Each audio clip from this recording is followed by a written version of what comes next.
नमस्कार सांग माने जय जगन्नाथ। मु सकाळू उठिला बेलକୁ मो बापा देसी माछ किणी आनी सारिलेनी। ताकू मो मम्मी भाजिला भितरे मो भाई चिकेन आनी सारिलानी। प्रिस्ता आई को कहूची से चिकेन खाइबो।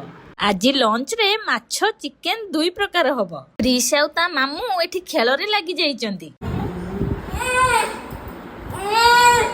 ମୁଁ ତ ହକିଆନି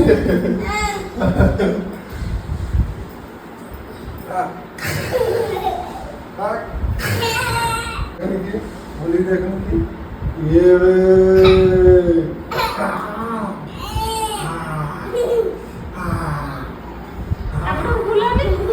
चिकेन कसी सारी मो मम्मी टिके ना टिके मो पई रखिथिबो। हमर लंच आज भात सहित चिकेन झोल माछ तरकारी आउ काकुड़ी सालाड मध्ये रेडी हे गलानी। ए सब आइटम भितरे मु काकुड़ी सालाड टा बनैची। राती रे खाई पी सारी प्रिस आउ ता अजार खेल चलीची। प्रिस रो देह भलो नाही, ताकू ज्वर हेले भी से नाचिबा बंद करूनी। गुड नाइट, जय माता रानी।